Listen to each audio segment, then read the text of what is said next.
जय माता सरस्वती की। प्रिय छात्रों, आज की कक्षा में आपका हार्दिक अभिनंदन वंदन। आशा करते हैं आप सब कुशल होंगे। सबसे पहले मैं आपसे एक पहेली पूछता हूँ। आप जहाँ पर भी हैं, सुन रहे हैं, उसका उत्तर मेरे बोलते बोलते ही सोचना। पंछी एक देखा अलबेला, बिन पंख उड़ जाए, बिन बोले बातें कर लेता, घर घर में मिल जाए। क्या होगा इसका उत्तर, सोचिए। चलो, आपने सोच लिया होगा, मैं बता देता हूं। इसका उत्तर होगा पत्र।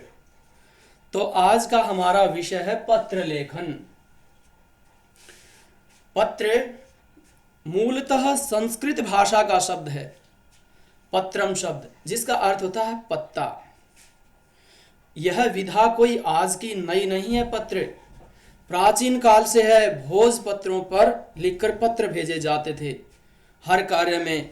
पहले भी चाहे नौकरी के लिए हुआ, विवाह के लिए हुआ या प्रेम पत्र हुआ, ये जो पत्रों की परंपरा है प्राचीन काल से ही चली आ रही है। क्षितिज पाठ्य पुस्तक में एक पाठ भी दिया गया है इस विषय पर। वहाँ सीता माता भगवान श्री राम को पत्र लिखती है, रुक्मणी भी भगवान श्री कृष्ण को पत्र लिखती हैं, और ऋषियों की पत्नी शास्त्रार्थ के लिए पत्र लिखती हैं। तो यह विधा अत्यंत प्राचीन है। और पत्र लिखना एक कला है, बहुत अच्छी कला है। अपने अंदर यह योग्यता होनी चाहिए। मान लिया आप अभी पढ़ रहे हैं, तो पढ़ते समय भी इनकी बार बार आवश्यकता होती है पत्रों की। पढ़ने के बाद नौकरी के लिए आप जा रहे हैं, हो सकता है एक पत्र आप इतना अच्छा लिखें, पढ़ने वाला आपसे प्रभावित होकर आपको बहुत अच्छे पद पर नियुक्ति दे। तो एक पत्र ने आपकी जिंदगी ही बदल दी। तो इसलिए पत्र लिखना एक बहुत अच्छी कला है। पत्र लिखते समय हमें इन बातों का ध्यान रखना चाहिए कि पत्र सरल हो, स्पष्ट हो, संक्षिप्त हो और उद्देश्यपरक हो। सरल मतलब आप उसमें किसी प्रकार का पांडित्य का प्रदर्शन न दिखाएं, अपनी विद्वत्ता बढ़ चढ़कर ऐसे ऐसे क्लिष्ट शब्दों का प्रयोग न करें कि पढ़ने वाला शब्दकोश उठाए। अब वो पत्र नीरस हो जाएगा, एक बार डिक्शनरी उठाएगा, एक बार आपका पत्र पढ़ेगा, तो उस पत्र पढ़ने का क्या फायदा हुआ। ऐसा पत्र सरल, चाहे उसमें आत्मीयता अधिक होनी चाहिए। पत्र में कोई भी बड़ा है, आपका माता पिता दादा दादी जो भी घर में हो, चाहे पढ़े लिखे हो अनपढ़ हो, सब उस पत्र को सरलता से समझ सकें, आनंद हो उसमें। अधिक विस्तार नहीं होना चाहिए कि पढ़ते पढ़ते थक जाएं या सुनते सुनते थक जाएं।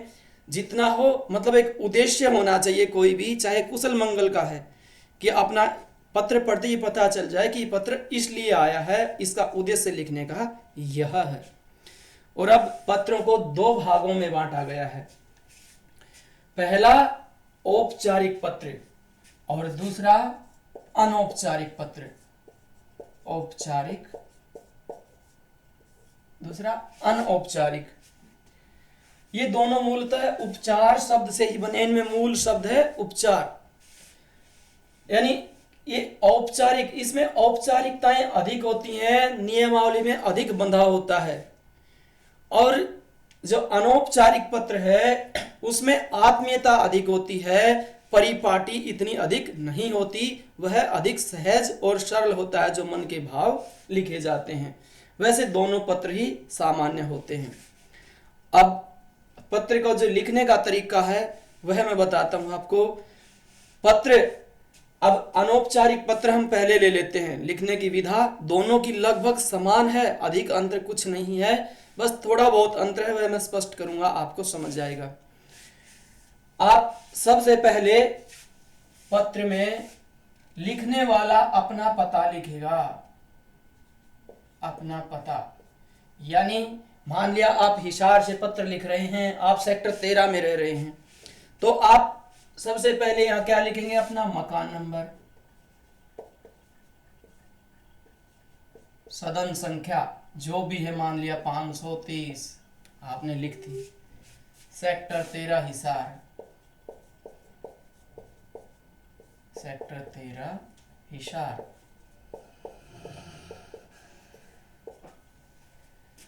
हुआ। फिर एक पंक्ति छोड़कर दिनांक लिखना है यहां पर, आप ऐसे दिनांक,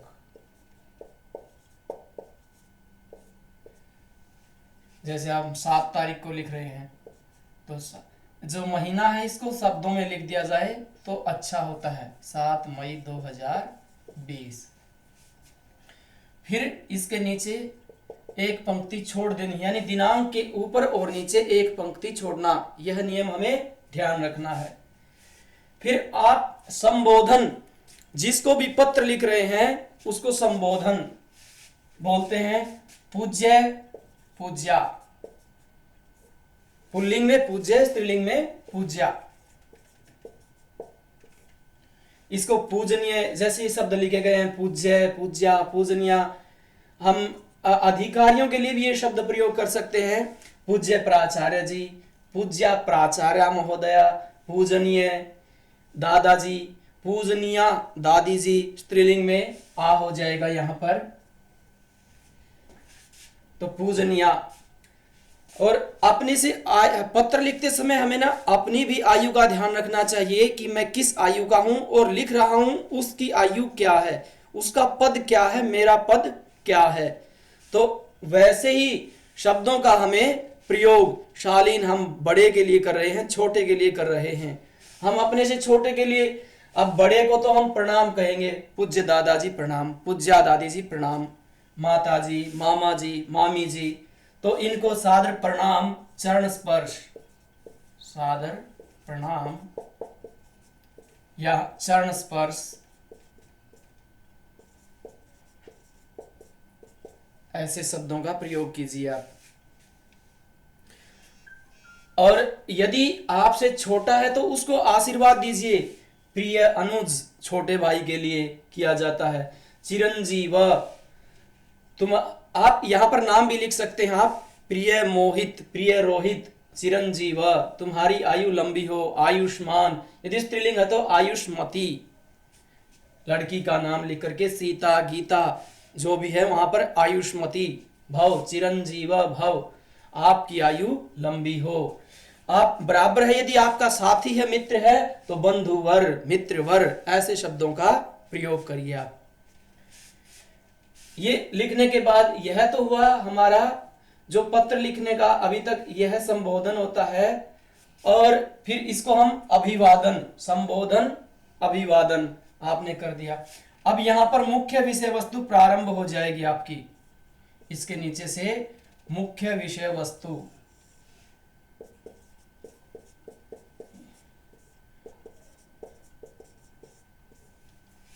विषय वस्तु, मुख्य विषय वस्तु को 3 भागों में बांटना है, 3 अनुच्छेद हमने कर देने हैं। पहला जो अनुच्छेद होता है उसमें सामान्यतः हम क्या लिखेंगे, भाई कुशल मंगल के लिए मैं यहां पर हूं, कुशल मंगल हूं, इतना, ये यहां पर रह रहे हैं। दूसरा आप क्या है, जो आप किस उद्देश्य हेतु लिख रहे हैं, वह मान लिया आपने आपके जन्म दिवस पर किसी को निमंत्रण करना है, बुलाना है, तो आप यह बताएंगे कि इस दिनांक को मेरा जन्म दिवस है और हम किस तरह कार्यक्रम को मतलब मनाने जा रहे हैं, कैसे कैसे हमारा उद्देश्य है जन्म दिवस का। दादाजी को आप आमंत्रित कर रहे हैं, दादी जी को कर रहे हैं, मामा जी को, मामी जी को, यह आप दूसरा जो अनुच्छेद है उसमें बताएंगे कि हमारी विषय वस्तु यह है। और तीसरा जो हमारा अनुच्छेद होता है उसमें आशा की जाती है कि आशा करता हूं कि आप कार्यक्रम में जरूर पहुंचेंगे, कार्यक्रम की शोभा बढ़ाएंगे, तो ये तीसरा अनुच्छेद हुआ।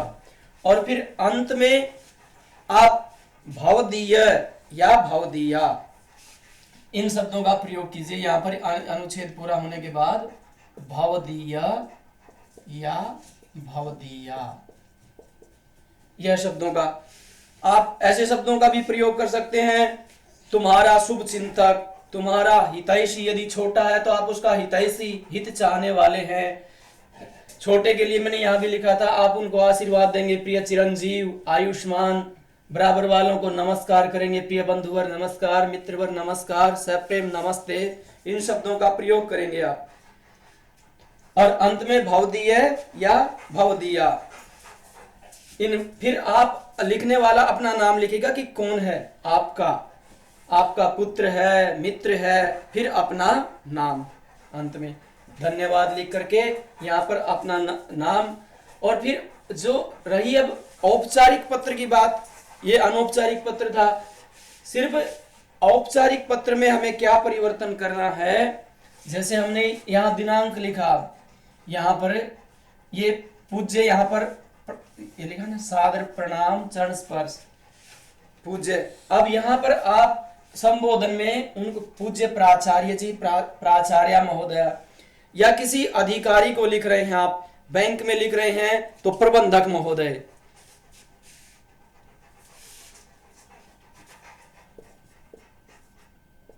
यहां पर आप सेवा में शब्दों का प्रयोग करके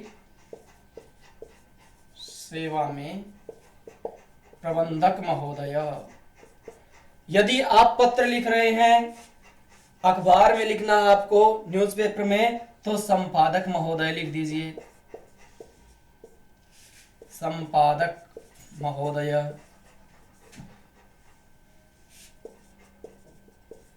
यदि किसी भी व्यापार से संबंधित है कोई पत्र, तो व्यवस्थापक लिख दीजिए,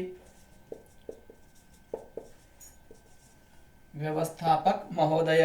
अब वह जिस भी संस्था से जुड़ा हुआ है, प्रबंधक महोदय, state bank of India Hisar, Punjab national bank, जो भी है। संपादक महोदय जिस भी पत्र का है, मान लिया दैनिक जागरण है, दैनिक भास्कर है, जो भी पत्र है, अमर उजाला है, उसका नाम लिख दीजिए हिसार।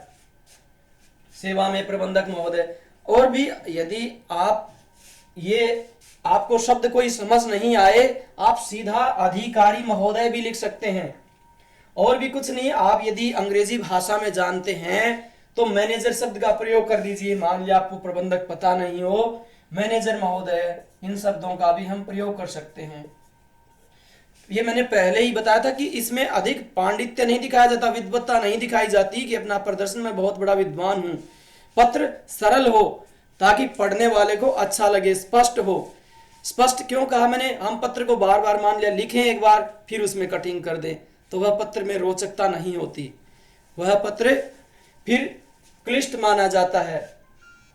तो इसलिए पत्र नीरस नहीं होना चाहिए हमारा, अच्छे शब्दों का प्रयोग करना चाहिए। ये संबोधन के बाद हम जो औपचारिक पत्र में मुख्य बात है, विषय अवश्य लिखा होना चाहिए। आप विषय जरूर लिखें संबोधन करने के बाद, विषय। और विषय स्पष्ट, बहुत अधिक बड़ा नहीं हो, बिल्कुल एक ही पंक्ति में होना चाहिए, एक ही पंक्ति में। जैसे मान लिया आपने अवकाश के लिए लिखना है, छुट्टी चाहिए आपको, तो अवकाश हेतु पत्र, अवकाश हेतु पत्र, बस स्पष्ट। ये नहीं कि मैं बीमार हूं या मेरी बहन की शादी है, मुझे दिल्ली जाना है, बंबई जाना है, 5 दिन की छुट्टी चाहिए, विषय नहीं है। बस आपको क्या चाहिए? अवकाश हेतु पत्र। और विषय स्पष्ट दिखाई देना चाहिए। हम इनके नीचे लाइन प्रयोग कर सकते हैं। और विषय के बाद ये जरूरी नहीं कि इसके नीचे लाइन छोड़नी है या नहीं छोड़नी है, ऐसा कोई नियम नहीं है। छोड़ देंगे तो भी कोई गलत नहीं, नहीं छोड़ेंगे तो भी कोई बात नहीं है। आगे फिर मान्यवर लिख करके आप अपना पत्र स्टार्ट कर देंगे। पत्र प्रारंभ करने के बाद वही विषय, मुख्य विषय वस्तु जो अनौपचारिक पत्र में बताई कि 3 भागों में बांटा जाता है, तो औपचारिक पत्र को भी ऐसे ही 3 भागों में बांटा जाता है।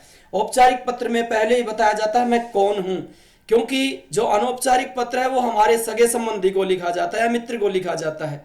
लेकिन अनौपचारिक पत्र किसी भी अधिकारी को लिखा जाता है, तो वह हमारे लिए अपरिचित माना जाता है।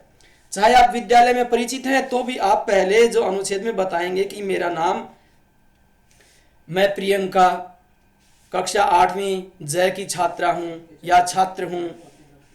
आप बताएंगे अपना अनुक्रम, मेरा अनुक्रमांक यह है, और आप किस उद्देश्य के लिए अब पत्र लिख रहे हैं।